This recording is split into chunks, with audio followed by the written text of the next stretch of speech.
आज जुटे बड़ी तैयारी में सीएम फेस बनने की भी चर्चे।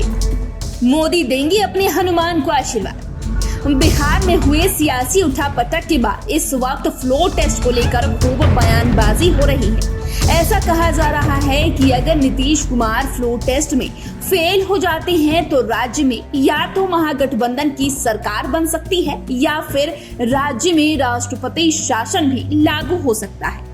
इस सब को देखकर बिहार में जल्द ही विधानसभा चुनाव होने की अटकलें लगाई जा रही है। शायद यही वजह है कि चिराग पासवान पूरी तरह से एक्शन मोड में आ गए हैं। वहीं जिस तरह से उनकी पार्टी की तरफ से उन्हें बार बार भावी सीएम बताया जा रहा है, उससे ऐसा लग रहा है कि चिराग पासवान सिर्फ लोकसभा चुनाव की ही नहीं बल्कि विधानसभा चुनाव की तैयारियों में भी जुट चुके हैं। ऐसे में आइए इसी मुद्दे पर एक रिपोर्ट देखते हैं। आपको बता दें कि बिहार में चिराग पासवान को ऐसा महत्वाकांक्षी युवा कहा जाता है जो अपने सपने को पूरा करने के लिए दिन रात मेहनत करने के लिए तैयार है। शायद यही वजह है कि लोजपा में टूट के बाद जब ऐसा कहा जा रहा था कि चिराग पासवान राजनीतिक रूप से समाप्त हो जाएंगे, तो उन्होंने अपने आलोचकों को करारा जवाब देते हुए खुद को राजनीतिक रूप से इतना ज्यादा मजबूत कर लिया कि आज उनके साथ गठबंधन करने में किसी भी पार्टी को बड़ा फायदा नजर आ रहा है। देखें तो बीते दिनों बीजेपी के बड़े नेता भी चिराग पासवान के साथ जिस तरह कदमताल करते नजर आए थे, वह संकेत है कि पार्टी किसी भी कीमत पर चिराग पासवान के साथ गठबंधन सलामत रखना चाह रही है। वैसे बीजेपी के साथ गठबंधन करने के बावजूद भी पार्टी के सांसद वीणा देवी और अन्य नेता चिराग पासवान को भावी सीएम बता रहे हैं। उनका कहना है कि लोग चिराग पासवान को भावी सीएम के रूप में देख रहे हैं। उन्होंने यह भी कहा था कि चिराग पासवान के सीएम बनने पर ही बिहार का विकास हो सकता है।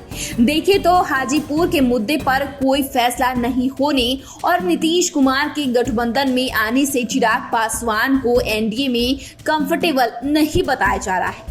खैर, वे आगे क्या करेंगे ये तो समय बताएगा, पर चिराग पासवान ने जिस तरह से लोकसभा चुनाव को लेकर अपने प्रभारियों का लिस्ट जारी की है, उससे ऐसे संकेत मिल रहे हैं कि वे डबल तैयारी में हैं। दरअसल लोकसभा चुनाव की तैयारियों में जुटी लोजपा रामविलास ने 11 सीटों पर पार्टी के प्रभारी नियुक्त किए हैं। चिराग पासवान के निर्देश पर जिन 11 लोकसभा सीटों पर पार्टी प्रभारी नियुक्त किए हैं, उसमें से 6 सीटों पर 2019 में एलजेपी ने जीत दर्ज की थी। वहीं बेगूसराय सीट बीजेपी के खाते में गई थी। बाकी की 4 सीटें सीतामढ़ी, वाल्मीकि नगर, गोपालगंज और जहानाबाद अभी जेडीयू के पास है।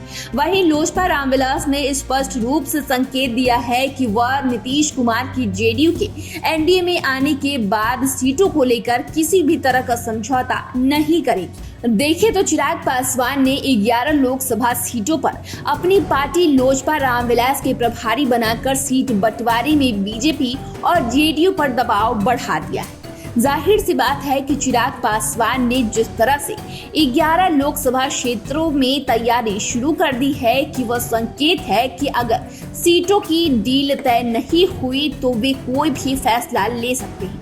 जाहिर सी बात है कि इन क्षेत्रों में चुनाव की तैयारियों का लाभ विधानसभा चुनाव में भी मिल सकता है। वैसे कहा तो यह भी जा रहा है कि चिराग पासवान इन 11 क्षेत्रों के विधानसभा चुनाव को लेकर भी समीकरण बना रहे हैं, क्योंकि राज्य में कभी भी चुनाव हो सकते हैं। अब सवाल यह है कि जिस तरह से लोजपा रामविलास की तरफ से चिराग पासवान को भावी सीएम बताया जा रहा है, तो क्या इनकी लोकप्रियता को देखते हुए इन्हें पीएम मोदी अपना आशीर्वाद देंगे? वहीं अगर चिराग पासवान एनडीए का सीएम फेस बनते हैं तो नीतीश कुमार और बीजेपी के नेताओं का क्या होगा? इसके साथ ही मुद्दा तो यह भी है कि अगर लोजपा रामविलास ने चिराग पासवान को सीएम फेस बनाकर एनडीए और महागठबंधन के खिलाफ उतार दिया तो कई सीटों पर विरोधियों का समीकरण खराब हो सकता है। कुल मिलाकर चिराग पासवान को भावी सीएम बताने से राज्य में हलचल तेज है। अब देखना यह है कि बिहार में आगे क्या होता है। तो फिलहाल के लिए इतना ही। चैनल को सब्सक्राइब कर लिए, फेसबुक पेज को लाइक कर ले। वीडियो देखने के लिए आपका शुक्रिया।